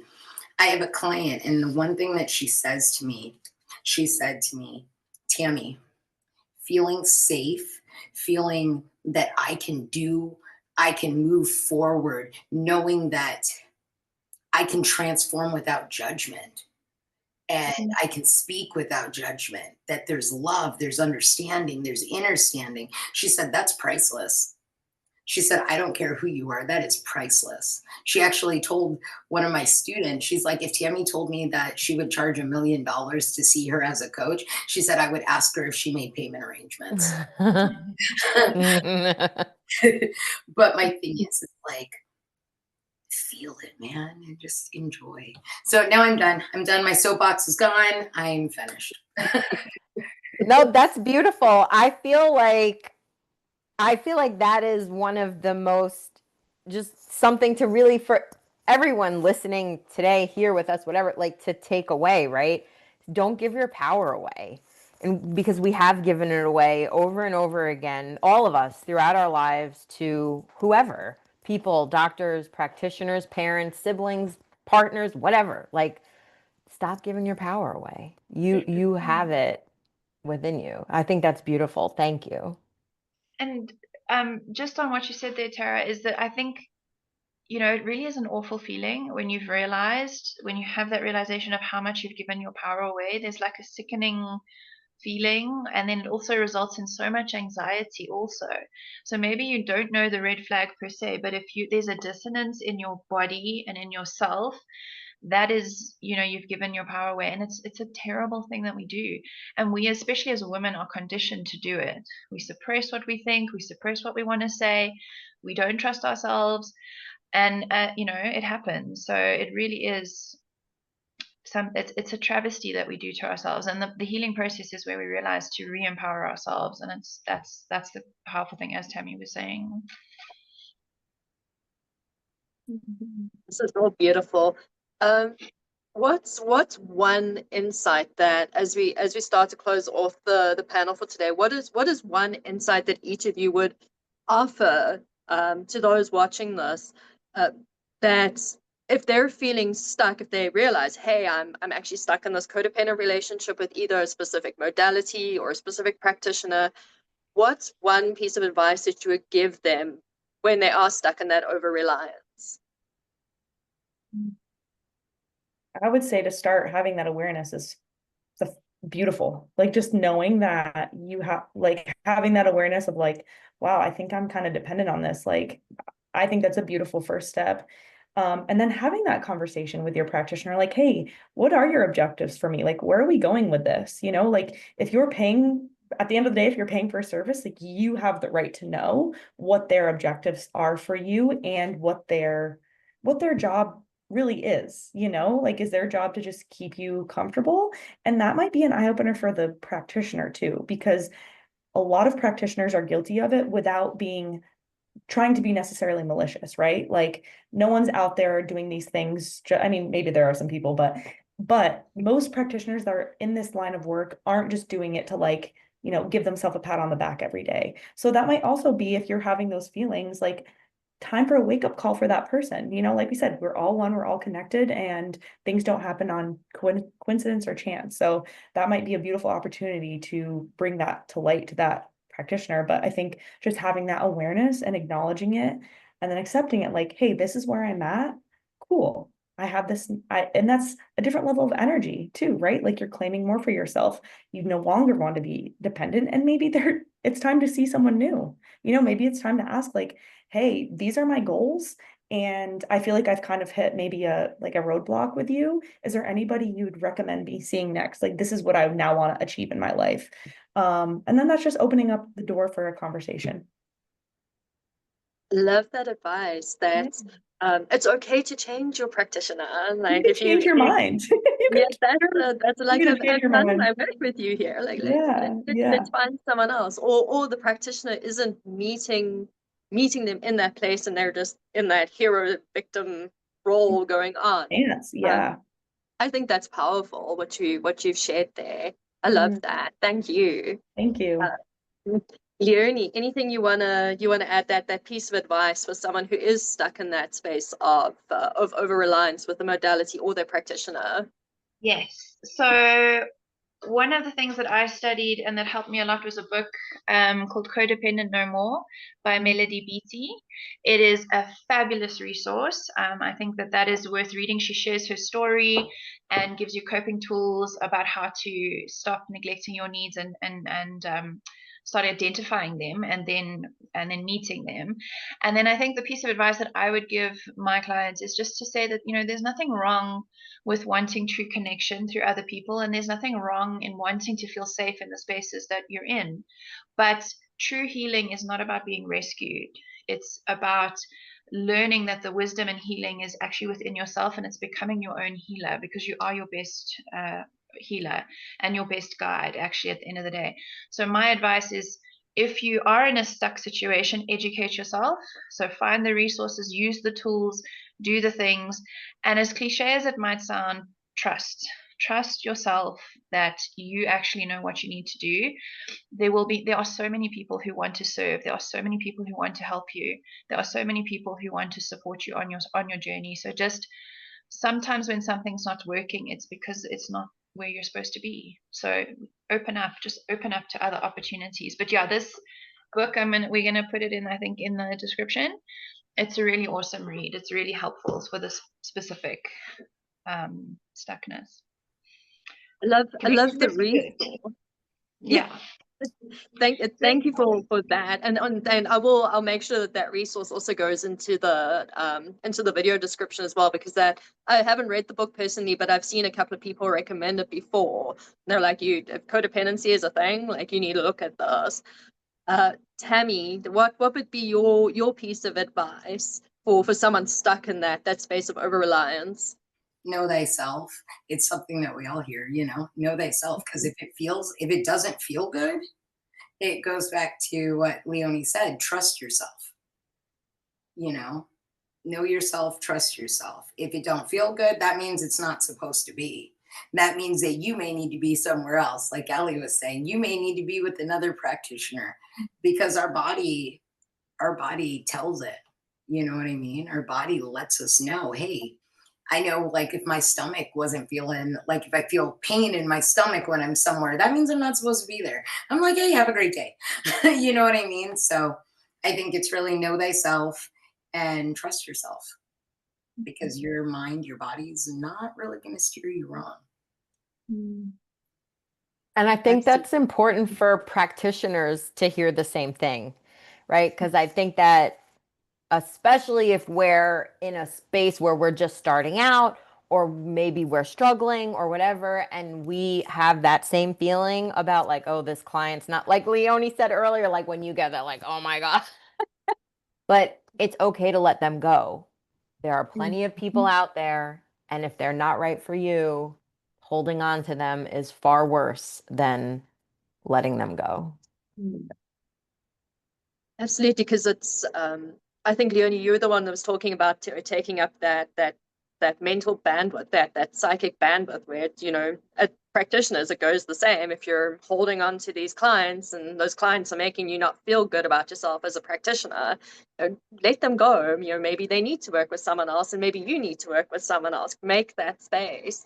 And then it's okay to make that space. It's coming from a space of creating a mutually respectful relationship between the practitioner and the client, where you can put on your big girl pants and be like, hey, you know, this isn't working for the both of us. Let's chat about it, and let's maybe see if we can find you a better resource. You know, where are you at right now? What is it that you're actually needing? Where are your expectations? And you know, how can we shift you into the right direction? I think that's beautiful. Tara, is there anything else you wanna cover before we close off? No, I think I've fully enjoyed this beautiful conversation with these beautiful ladies, and I'm good. Right, Tam, I so just wanted to say one thing before you finish, like Mhm. what you were saying about the practitioners, you know, like it's important for practitioners to hear as well. I talk about empty cup syndrome. It's something that I've spoken about that practitioners get. And so just in relation to what you said about letting clients go where it's not necessarily working out, or there needs to be shift and change, it's also to be consciously aware that you sometimes have to do that to prevent your own empty cup syndrome, because then we're not serving anymore, you know, just as a final thing. Yeah, it's been super awesome, guys. Thank you. Thank you guys so much. Y'all are amazing. I think a good recap is that, as Tammy said, know thyself. We're, as practitioners, we're not here to rescue you. We're not gonna fix you. We're not gonna wave a magic wand and be like, cool, you're healed now, your problems are gone away. Like you're gonna have the aha moments, you're gonna have the dopamine rushes, but you've also got to integrate. Like integration is a big part of the work that you're going to do with your practitioners and the modalities that you're working with. And it's a journey, it's a process. As Ali said right in the beginning, you know, there's going to be the ups, and then there's going to be the awful downs. And if you're going to step into a journey of healing for yourself, you've got to be ready and willing to ride the highs and the lows of that process, and have practitioners that are equipped enough to carry you through that space without doing it for you. So panelists, you have been absolutely incredibly insightful. Thank you for bringing your knowledge, your rawness, your authenticity, and for having this really important conversation about codependency, and that it does happen in our industry. It's I think it happens more than we realize, and more than our clients realize. So I appreciate everyone coming in to share their insights into this, and that, you know, perhaps we can start to make a bit of a shift as practitioners and as clients to, you know, dismantle those codependent relationships, the hero victim cycles that we get ourselves stuck into. So thank you to absolutely everybody. I'll give you all a couple of minutes to let everyone know where they can find you, in case there is someone watching and they're like, well, Ali, I really resonate with you, or Leonie, I feel like you'll be a great safe space to work with, or, you know, Tammy, I love the fact that you're real and you're raw and you're going to tell me how it is.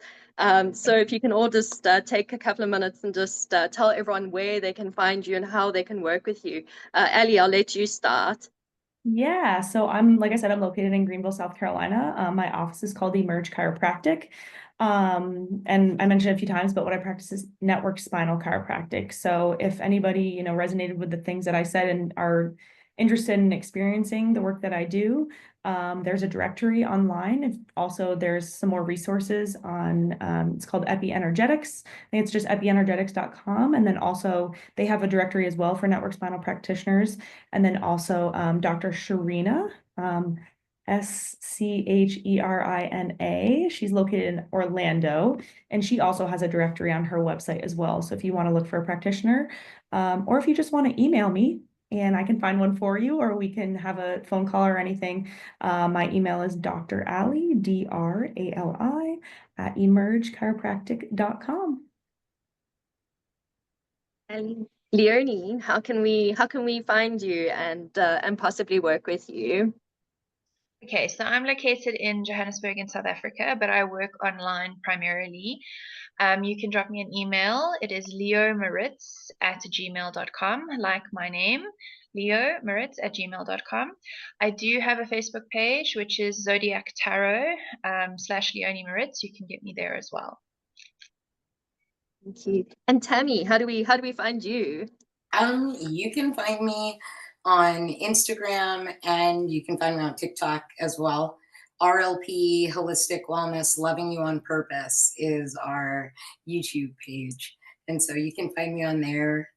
My link tree is in there as well. But I answer DMs and stuff too. I do virtual and in person. So it's you can find me anywhere on there. Thank you to the panelists again. Thank you so much for bringing so much honesty to this conversation, for humanizing yourselves. Like as practitioners, we're going to have our up days and down days, and I really think that this is such an important conversation to have. We will be back again for our panel next month with a different topic. We're going to be chatting about yoga and the fact that there's more to yoga than just stretching. We're going to be unpacking the full philosophy of yoga with some incredibly well-trained panelists. So we're looking forward to that. So until next month, we will see you then. Panelists, thank you once again.